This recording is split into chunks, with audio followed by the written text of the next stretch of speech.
रात के 12 बज रहे थे। घर के आधे लोग नींद के आगोश में जा चुके थे, जबकि कुछ लोग सोने की तैयारी कर रहे थे। सुबह से काम करके सब लोग थक चुके थे। आज घर की बेटी साक्षी की सगाई थी। मेहमान भी सब यहीं लोकल में रहते थे, इस कारण सब घर जा चुके थे।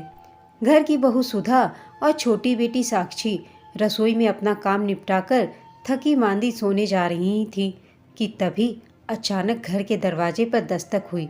दोनों अपने अपने कमरे में जाती वहीं ठिठक गईं।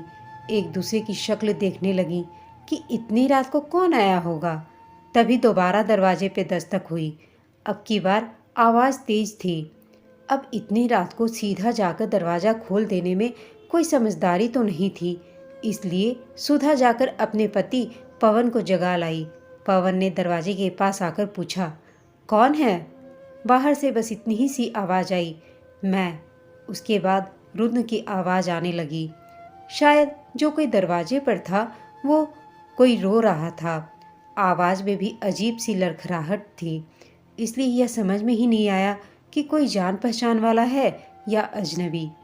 आखिर पवन ने साक्षी को इशारा किया, जाओ जाकर पापा को जगा लाओ। साक्षी अंदर गई और अपने पिता बलवंत जी को जगाकर ले आई। रुद्र अभी भी बदस्तूर जारी था। कुछ देर तो बलवंत जी वहीं पर खड़े खड़े सोचते रहे, पर थोड़ी देर बाद रुद्र बंद हो गया। आखिर हिम्मत करके बलवंत जी ने दरवाज़ा खोला तो सामने एक औरत शॉल में लिपटी हुई बेहोश पड़ी हुई थी। पवन और बलवंत जी एक दूसरे की शक्ल देखे जा रहे थे। इतने में घर की मालकिन मालती जी भी आ गई और बलवंत जी को बोली, अरे जरा हिम्मत करके देखिए तो सही कि कौन है ये, और यूं हमारे दरवाजे पर क्यों खड़ी पड़ी है। पता नहीं कौन है जो आज इतनी शुभ घड़ी में अपशकुन फैलाने हमारे घर आ गया है। आखिर बलवंत जी ने हिम्मत करके बाहर आकर उस औरत के चेहरे पर से शॉल हटाया। उसका चेहरा देखते ही वो लोग सब हैरान रह गए। उनका चेहरा सफ़ेद पड़ गया और मुंह से सिर्फ इतना ही निकला, अरे नेहा। उनके मुंह से नेहा नाम सुनते ही मालती जी और पवन दोनों बाहर की तरफ भागे। अपनी बेटी को ऐसी हालत में देखकर मालती जी की रुलाई छूट गई। हाय मेरी बच्ची को क्या हुआ, इतनी रात हो गए यहाँ पर, और उसके चेहरे पर यह चोट के निशान कैसे? तब तक पवन ने भी इधर उधर देखते हुए कहा, माँ थोड़ी तो हिम्मत रखो, क्या घर के बाहर खड़े होकर तमाशा कर रही हो? पहले नेहा को अंदर तो लेकर आओ, अगर किसी ने देख लिया तो बात का बतंगड़ यूं ही बन जाएगा। आखिर पवन और मालती जी ने नेहा को सहारा देकर घर में लेकर आए। अंदर लाने के बाद उसे सोफे पर बिठाया। तब तक नेहा थोड़ी होश में आ चुकी थी। अपने माता पिता और परिवार को देखकर उसकी रुलाई छूट गई। मैं उस घर को छोड़कर आ गई हूँ माँ, अब मैं उस घर में कभी नहीं जाऊँगी। वो लोग मुझे मार डालेंगे माँ, मुझे मार डालेंगे। वो पति नहीं शैतान है, वो मुझे जान से मार डालेगा। अपनी माँ से लिपटते हुए नेहा जोर जोर से रो रही थी। बलवंत जी कुछ कहने को हुए तो मालती जी ने उन्हें चुप रहने का इशारा कर दिया। थोड़ी देर तक मालती जी उसे चुप कराती रहीं। जब नेहा चुप हो गई तब मालती जी ने पूछा, बेटा क्या बात है, आज जमाई जी ने तुझे क्यों मारा? थोड़ी देर पहले तो जब तू यहाँ से गई थी तब तो खुशी खुशी गई थी, फिर अब क्या हो गया? मालती जी के इस सवाल से नेहा की आंखों में आंसू आ गए और वह बोली, माँ आज साक्षी की सगाई में आपने अपनी होने वाली समधन को सोने की बूंदें दी थी। बस यही बात मम्मी जी को चुभ गई, क्योंकि आपने 4 साल पहले जब मेरी सगाई में उन्हें 5100 रुपये दिए थे। घर जाते ही उन्होंने घर के दरवाजे पर मुझे तानों की बौछार शुरू कर दी। बोल रही थी कि अब तक तो बड़ा पैसा आ रहा है तेरी माँ के पास, मुझे तो सस्ते में निपटा दिया था। जब मैंने कहा कि मेरी सगाई के वक्त पवन कमाता नहीं था, अब घर में 2 लोग कमाने वाले हो गए हैं, तो अपने अनुसार दे रही हैं वो, तो आपके कंवर साहब ने मुझे मारना शुरू कर दिया, यह कहकर कि मैं उनकी माँ से जबान लड़ा रही हूँ। माँ मुझे बहुत मारा उन लोगों ने। जब मुझे मार कर थक गए तो अपने अपने कमरे में जाकर सो गए। मैं जैसे तैसे उठकर भाग आई हूँ माँ। अब बर्दाश्त नहीं होता वहाँ। पिछले 4 साल से बर्दाश्त कर रही हूँ। हर बार आपने मुझे समझाकर वापस वहाँ मेरे ससुराल भेज दिया, पर मैं अब उस घर में नहीं जाऊँगी। ठीक है मेरी बच्ची, मत जाना, मालती जी ने बोला। मालती जी ने कहा। तभी अचानक से बलवंत जी की आवाज़ गूंजी। अरे, ऐसे कैसे नहीं जाएगी? यहाँ तुम्हारी छोटी बहन की सगाई हो चुकी है, कुछ दिनों बाद उसकी शादी है। हमारी क्या इज्जत रह जाएगी समाज के सामने?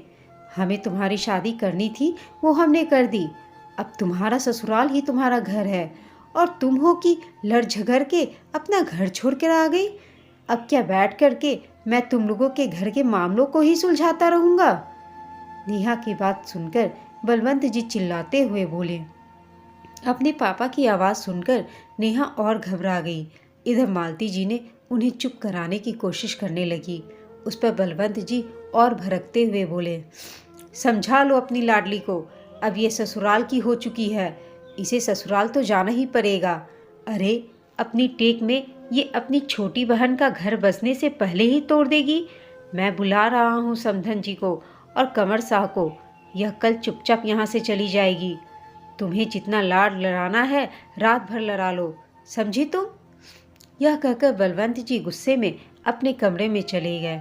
दूसरे दिन सुबह सुबह ही बलवंत जी ने नेहा के ससुराल वालों को बुला लिया और उन लोगों के सामने हाथ जोड़कर अपनी बेटी के इस तरह से ससुराल से भागकर आ जाने के लिए माफ़ी मांगी।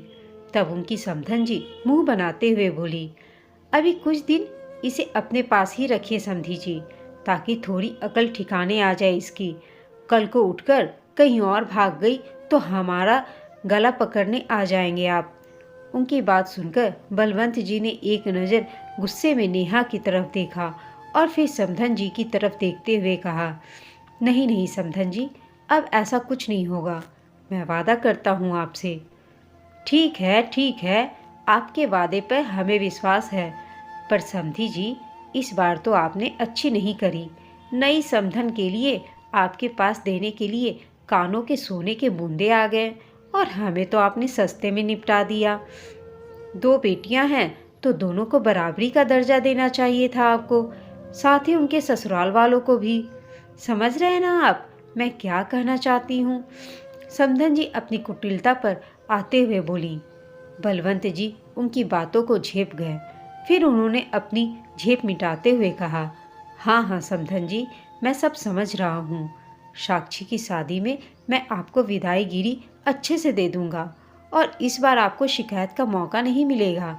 बस आप तो मेरी बच्ची को फिर से अपना लीजिए। समधन जी ने अपने बेटे सुनील की तरफ देखा और कुटिलता से मुस्कुराई तो सुनील भी बोला, पापा जी, आपने मेरी मम्मी को तो खुश कर दिया, पर मेरा क्या? सुना है इस बार आप अपने नई जमाई को बाइक देने वाले हैं। मुझे तो एक स्कूटर तक नहीं दिया था आपने।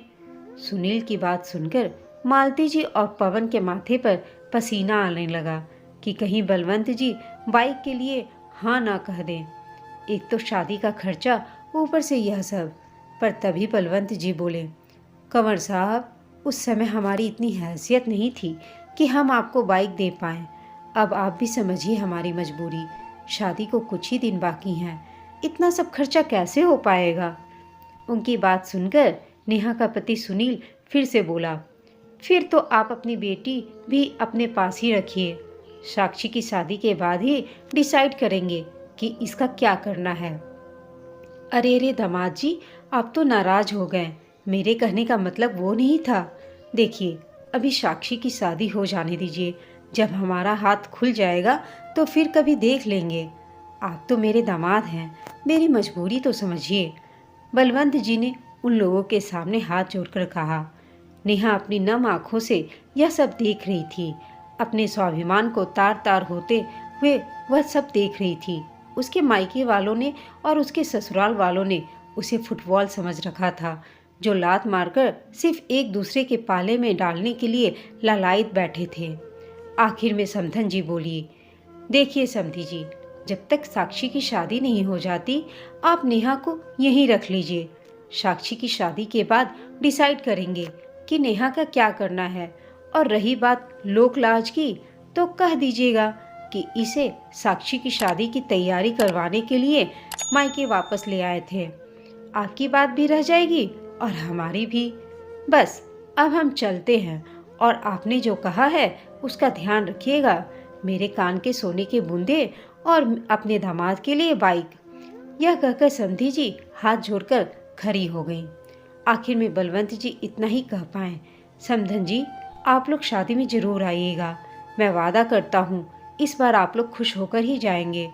उनकी इस बात पर बिना प्रतिक्रिया दिए नेहा के ससुराल वाले रवाना हो गए। बलवंत जी ने खा जाने वाली नजरों से नेहा की तरफ देखा और लगभग चिल्लाते हुए बोले, यही संस्कार दिए थे तुझे हमने? अपने ससुराल से रातों रात भाग कर आ गई। हमारी इज्जत की जरा सी भी परवाह नहीं की तूने। देख तेरे कारण मुझे इन लोगों के हाथ पैर जोड़ने पड़ रहे हैं। पता नहीं विदाई के नाम पर क्या क्या मांग कर ले जाएंगे ये भूखे लोग। अरे कम से कम हमारे बारे में नहीं तो अपनी छोटी बहन के बारे में तो सोच लिया होता। अरे आप शांत हो जाइए, अब क्या इसके पीछे ही पड़ गए? मालती जी ने कहा तो बलवंत जी उनके ऊपर भी चिल्ला पड़े। सब तुम्हारे लाड प्यार का नतीजा है ये। मैं तो कमाने चला जाता था, पीछे से तुमसे अपनी ये लड़की नहीं संभली। देखो आज क्या इसने गुल खिलाया। बलवंत जी का गुस्सा देखकर मालती जी नेहा को उठाकर अपने साथ ही कमरे में ले गई। खैर आस पड़ोस के में सबको कह दिया गया कि नेहा अपनी बहन साक्षी की शादी की तैयारियों में वापस मायके आई हुई है। लेकिन एक दिन भी ऐसा नहीं गया जब बलवंत जी नेहा को ताना न मारा हो। लगभग 20 दिन बाद साक्षी की शादी का दिन भी आ गया। इससे कुछ दिन पहले भी बलवंत जी नेहा के ससुराल जाकर हाथ पैर जोड़कर उन लोगों को शादी में आने का न्योता देकर आए। पर इन सब के बीच धीरे धीरे नेहा में बदलाव आने लगे थे। अब वह अकेले घर से बाहर भी निकलने लगी थी, पहले से ज़्यादा मुस्कुराने लगी थी। शादी वाले दिन नेहा का पति सुनील और उसकी मम्मी साक्षी की शादी अटेंड करने के लिए आए। मालती जी और बलवंत जी जबरदस्ती नेहा को लेकर उनका स्वागत करने के लिए दरवाजे पर आए तो सुनील ने उसे देखकर तंज कसा। यहाँ मायके में रहकर आ गई अकल ठिकाने तुम्हारे, या अभी भी अकल ठिकाने आने बाकी हैं? और बड़ी ही कुटिल मुस्कान के साथ हंस दिया। उसके साथ साथ उसकी मम्मी भी हंस दी। पर बलवंत जी और मालती जी ने हाथ जोड़कर एक तरफ उनके स्वागत के लिए खड़े हो गए। नेहा अपमान का घूंट पीकर रह गई। दोनों अपने आप को किसी वीआईपी से कम नहीं मान रहे थे। हर चीज में कमी निकालना, साथ ही हर बात पे नेहा को नीचा दिखाने से बाज नहीं आ रहे थे वो लोग। नेहा की आंखों में 2-3 बार आंसू भी आ गए, पर मालती जी उसके सामने ही हाथ जोड़कर खड़ी हो गई। बेटा तेरी बहन की शादी है, भगवान के लिए यहाँ कोई हंगामा अभी मत होने देना। आखिर जैसे तैसे करके शादी निपटी और दुल्हन विदा हो गई। दुल्हन को विदा होने के बाद दूसरे दिन सब लोग भी चले गए। धीरे धीरे रिश्तेदारों को विदा करने का वक्त आ गया। जब अधिकतर रिश्तेदार विदा होकर चले गए और घर के कुछ खास रिश्तेदार ही बचे, तब समधन जी सुनील के साथ बलवंत जी के सामने आकर बैठ गईं और अपने हाथों को नचाते हुए बोली, अब समधी जी हमें भी विदा कर दीजिए, काफ़ी समय हो गया, हमें भी अपने घर जाना है। बलवंत जी ने प्रश्नवाचक नज़रों से मालती जी की तरफ देखा तो उनकी नज़रों को ताड़ते हुए समधन जी बोली, क्या हुआ समधी जी, आपको अपनी वादा याद तो है? पूछ लीजिए आपकी बेटी से कि अब ऐसी कोई हरकत होगी तो क्या उसका निवारण निकले, तभी हम उसे अपने साथ लेकर जाएंगे। हमें भी बार बार हमारे घर में तमाशा करने का शौक नहीं है। समधन जी का कहना हुआ तो सभी रिश्तेदारों में खुसर फुसर शुरू हो गई, क्योंकि किसी को भी इस बारे में पता नहीं था। आखिर नेहा की बुआ ने पूछा, भैया समधन जी से किस बारे में बात कर रही हैं? बलवंत जी नजरें झुकाए बैठे हुए थे तो समधन जी ने कहा, अरे अपने भैया से क्या पूछ रही हैं आप? अपनी भगोरी भतीजी से पूछिए। रातों रात अपने ससुराल से भागकर अकेले यहाँ मायके आ गई थी, आप लोग को तो खबर भी नहीं हुई। भैया समधन जी ये क्या कर रही हैं? क्या हुआ नेहा के ससुराल में? एक बार बताइए तो सही, बुआ जी ने पूछा। लेकिन उनकी बात काटते हुए समधन जी ने फिर कहा, देखिए समधी जी, हमें लेट हो रहा है। पहले हमें हमारी विदाई बता दीजिए कि क्या दे रहे हैं आप। उसके बाद आपकी बेटी को बुलाकर सारी बातें विस्तार से पूछ लीजिएगा। आखिर थक हार कर बलवंत जी ने नेहा को बुलाया। जब वह बाहर निकल कर आई तो फिर हर कोई उसे हैरानी से देख रहा था। हर कोई को कुछ समझ में नहीं आ रहा था। लेकिन फिर भी नेहा को देखते हुए सबके मन में बस एक ही सवाल हो रहा था। न मांग में सिंदूर था, न ही गले में मंगलसूत्र, न हाथों में चूड़ी और न ही पैरों में बिछिया। सिंपल सा सूट पहने, हाथों में कुछ कागज लिए वो पहले से ज़्यादा आत्मविश्वास से भरी नजर आ रही थी। नेहा को इस तरह से देखकर बलवंत जी गुस्से में आग बबूला हो गए। पर उससे पहले उनकी समधन जोर से चिल्लाते हुए बोली, लो देख लो अपनी बेटी को। लोग ससुराल वालों को बदनाम करते हैं, पर इसकी हरकतें देखो। सुहागन होते हुए भी किस तरह से घूम रही है। अब ऐसे में पति हाथ न उठाए तो क्या करे। तभी मैं कहूँ समधी जी ने अभी तक विदाई देकर विदा क्यों नहीं किया हमें? यही सब दिखाने के लिए रोक रखा था? नेहा, क्या हरकत है ये कैसे उठकर चली आई हो तुम? कुछ हमारी इज्जत का ख्याल नहीं है तुम्हें? बलवंत जी के चिल्लाने पर मालती जी नेहा के पास गई और उसे अंदर की ओर खींचते हुए बोली, चल बेटा, ढंग से तैयार होकर आ। सुहागन है तू, सुहागन की तरह तैयार हो। ये कैसे बाहर आ गई है? तभी नेहा ने जोर से कहा, सुहागन? मैं सुहागन होने से इनकार करती हूँ माँ। अब मुझे सुहागन कहलाने का कोई शौक नहीं है। मालती जी का हाथ छुड़ाते हुए नेहा बोली, हाय राम, ये क्या कह रही है? ये बेशर्म मेरे बेटे के जीते जी और इतनी बड़ी बात बोल रही है। समधन जी ने अपना माथा पीटते हुए बोली। उन्हें देखकर नेहा चिल्लाते हुए फिर से बोली, ऐसे पति से तो पति ना होना ही अच्छा है। और वैसे भी आज मैं यह रिश्ता तोड़ रही हूँ।